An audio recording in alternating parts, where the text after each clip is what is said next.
A long time ago, in a living room a few miles from here, I watched the movie Goonies for the first time. Or was it Pirates of the Caribbean? Or was it E.T.? Or Stranger Things? There were great stories of adolescence in all those films. Breaking away from adult supervision, seeking adventure and excitement, fortune and glory. I can't speak for everyone, but I got the same feeling watching Star Wars Skeleton Crew. We'll break it down here on Three Dimensional Dads.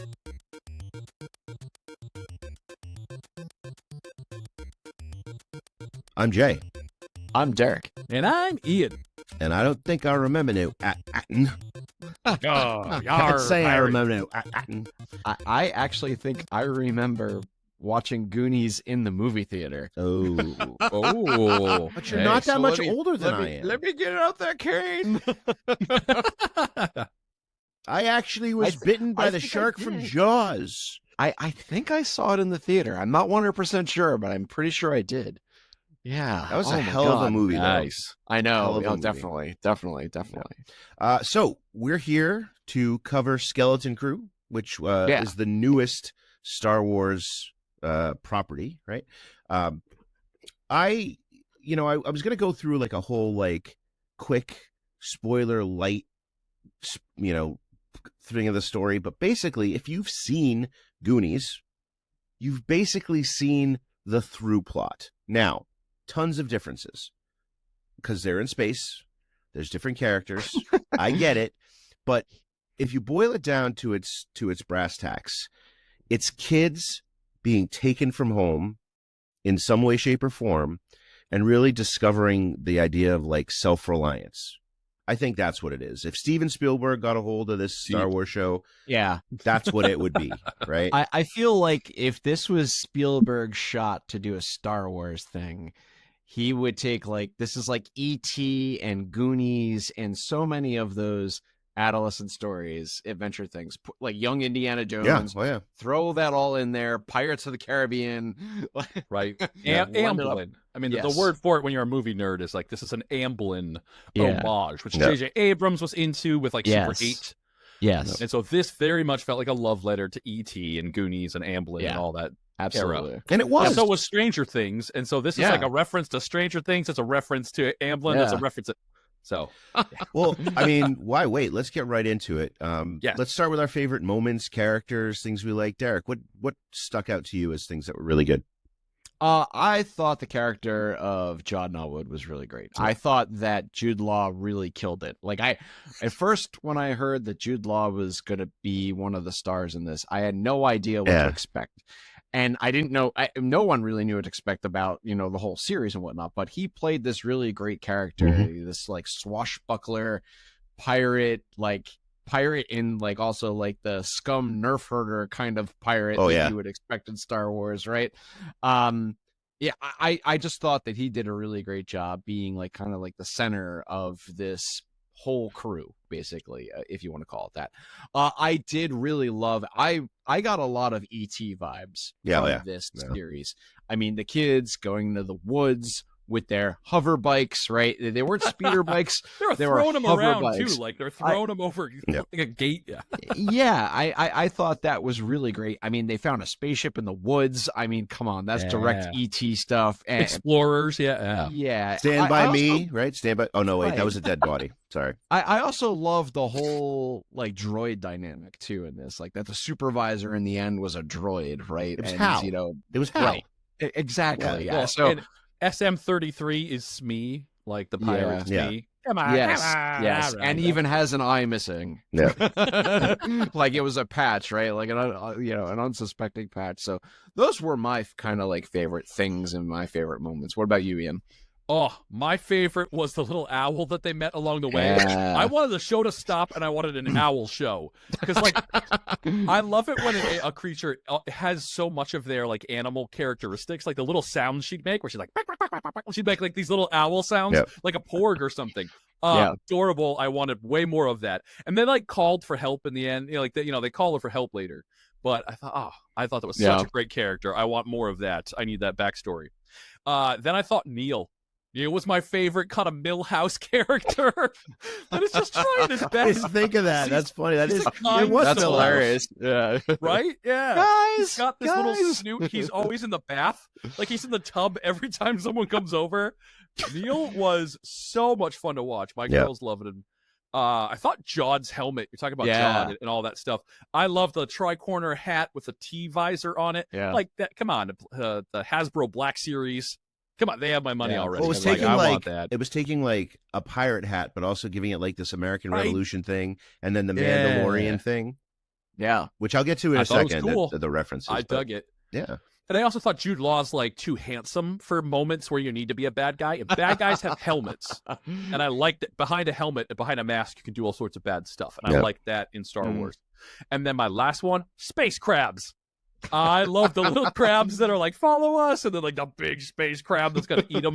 Stop motion. It looks like Phil Tippett or something. Yeah. Yeah. Awesome Star Wars moment where Yeah. the creature's huge. The Yep. small little ones are bringing you to its master. Yep. I thought that was such They're a bringing Star us Wars to lunch. moment. Right? Yeah, your lunch. I love that. Like the Ewoks bringing lunch along, like Han and Leia. That was great. Yeah, the kids were great. I loved all the kids. Kind of like I loved all the Stranger Things kids. My favorite kid though was KB.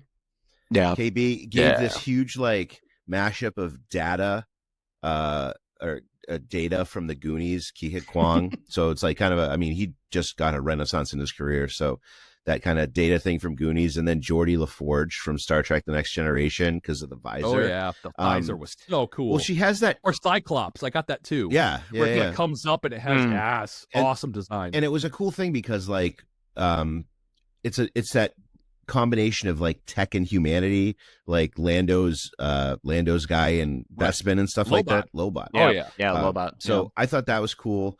Shout out to Jaleel White. Like kind of a guest star dark horse as Gunter the pirate. I wanted a moment where he shoots somebody and then it goes like, Did I do that? That would have been amazing. I was waiting for that. It's like in Obi-Wan when we were waiting for Hello There, and it's like the last second before Qui-Gon comes in. No spoilers, but I will say my favorite moment of the show came at the end when there was this cool weave-in for Order 66. Because I really think that if you're going to do these Star Wars series and you're going to be tangential, you still got to have something that connects it to the center. So like everyone can kind of like have a frame of reference. So like the Order 66 reference, which has to do with the Jedi being traitors to the Republic, I thought was a really, really cool part that kind of gives repercussions in the canon. I thought it was great. Not a ton that I disliked, but I know Ian, you were kind of not happy about like the Atten City, the town. Yeah.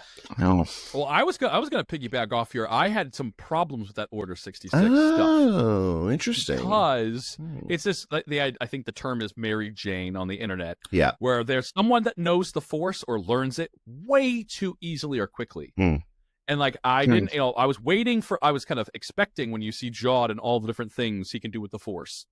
I was expecting a certain kind of story, and the one we got was like, well, I always thought the Jedi had to like train for a whole bunch and like you focus and learn the Force, and that this took discipline to attain. Like Luke training with Yoda on his back. So if I see someone who gets their powers too easily, I didn't love that backstory. I was hoping for something else. Yeah, like Wim, and he convinces everybody that he's a Jedi, basically, like when they release him from prison, right? Yeah. And I was hoping Wim would have something more Jedi. I would love if Wim had a little moment where he used the Force or knew something he shouldn't know, or like something. Wim was great, and I didn't think he got a good resolution. Then my next is villainizing suburbia. I thought that was kind of an interesting choice where like it's the American dream. I personally would love a nice house on a cul. Like they're in $1 million house. They're like, what idiots? Oh, they're Oh, that must be so boring. I'm like, I know so many people that would die for a gorgeous $1 million house in a safe neighborhood for their kids. So I thought that was kind of a weird pivot. And then I thought the ending was super abrupt. I was waiting for a stinger. I was waiting for a tease with Wim maybe moving a pencil. When he's doing his test, he moves the pencil across the desk. I wanted like a little stinger, and it like ended. Like the X-Wings go off, and I was like, oh, did it end? And then you're watching the credits, right? You're watching the credits, and I'm like, yeah. Like, are we going to get I seriously thought, and this is kind of where my kind of critique comes in. I seriously thought we were going to get a Billy D. Williams or Donald Glover like kind of cameo, as he would be leading, like Lando would be leading the X-wings into battle against the pirates at the end. Sorry, that's a little bit of a spoiler, but I mean, it's the climax. What are you going to do? If you're at this point in the episode, you probably have seen it already. Yeah. My biggest critique was that it had times when it felt way too rushed and way too slow, but almost right next to each other.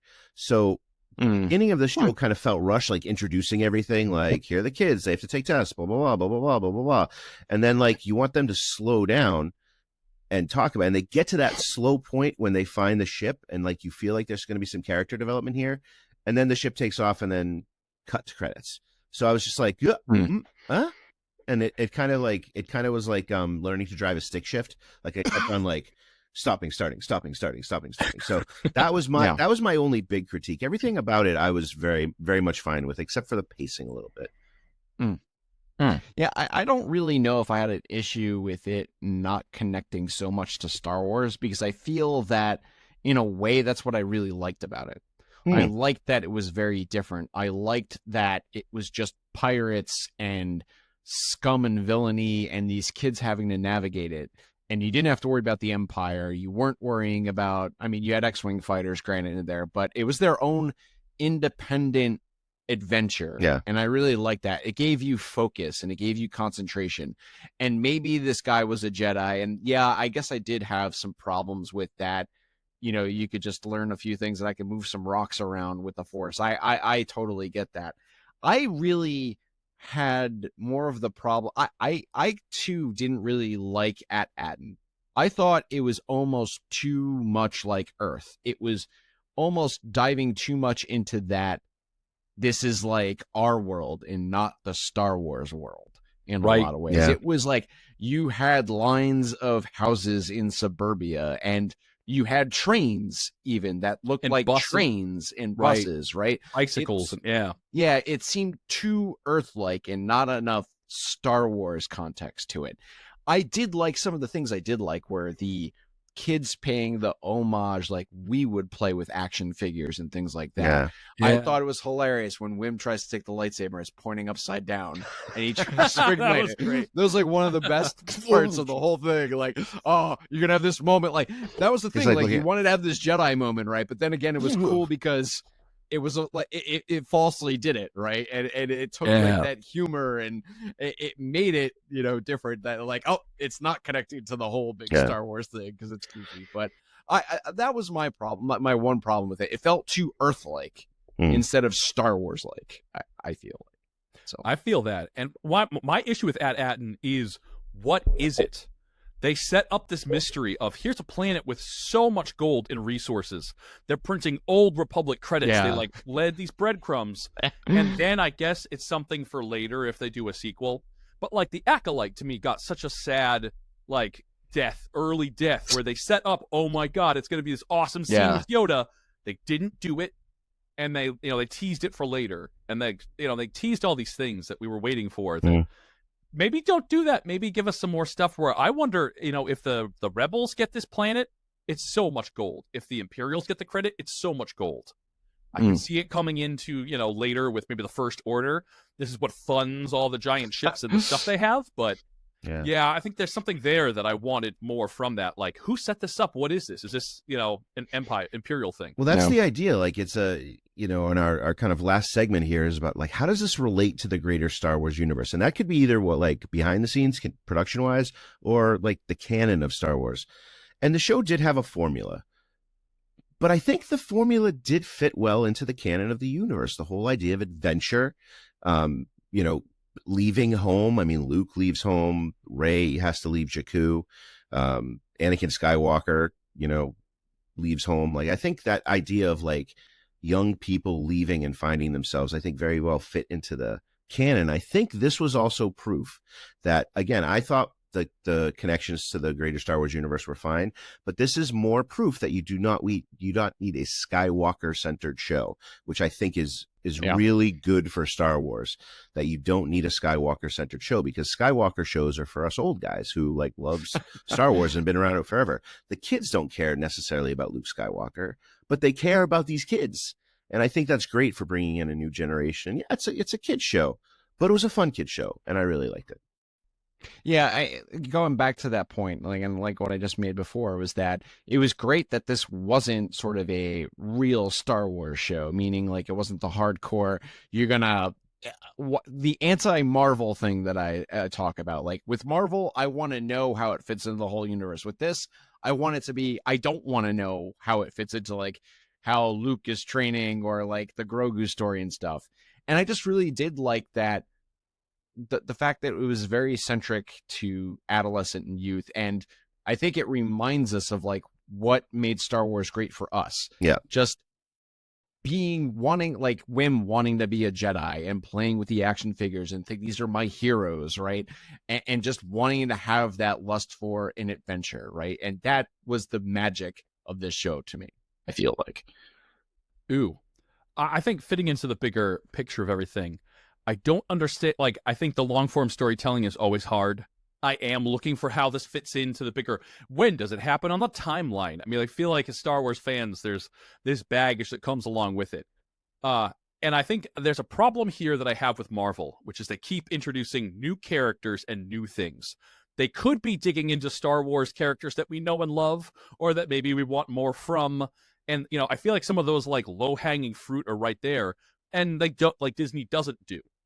Like, where's our Shadow of the Empire with Dash Rendar? There was like a Dash something reference for Jod.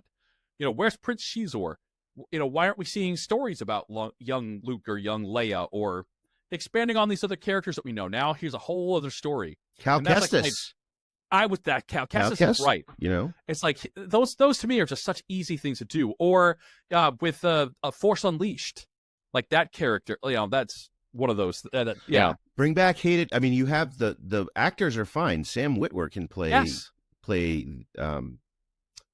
the new Jedi. You have Darth Vader. You could put Hayden in the suit again, and you have a show. Right? But yeah, I mean, I get what you're saying. I think that their whole idea, the House of Mouse, is like, okay, let's branch out. Well, it's always for the intro. It's always getting new people into Star Wars, Where's one for us? I want like Salicious Crumb. I want like, Kowakian Monkey Lizard show. Let's get real specific nerd stuff. Well, I mean, I think the last show like that would have been Kenobi. Yep. Yeah. Right. I mean, that was Andor maybe. I mean, we do get some stuff that, Yeah, Kenobi was near perfect for me. It was near perfect. I thought maybe it felt a little like too easy. Like I kind of like the story kind of followed like a really specific kind of formula with it. But, it is what it is. But this show, again, if I want to just wrap it up, kind of like bookend it, this was a great story about kids. It was a great story about Star Wars. And they put those ideas together. And I think we got something that maybe we don't have to build on. But it's definitely something that gives a good feeling in a time when, Star Wars has been a little rough. So with that, I think that's a good place to leave it.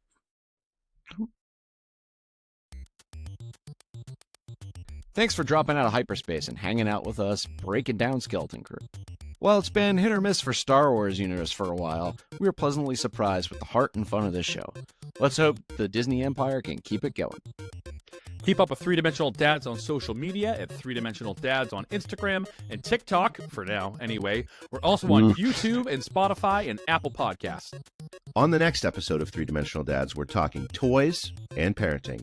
As kids, we played with them, and as parents, we must purchase them and inevitably step on them in the middle of the night in the dark. Ouch. It's that festive time of year where the three of us quested for finding bigger, louder, more expensive toys than last year.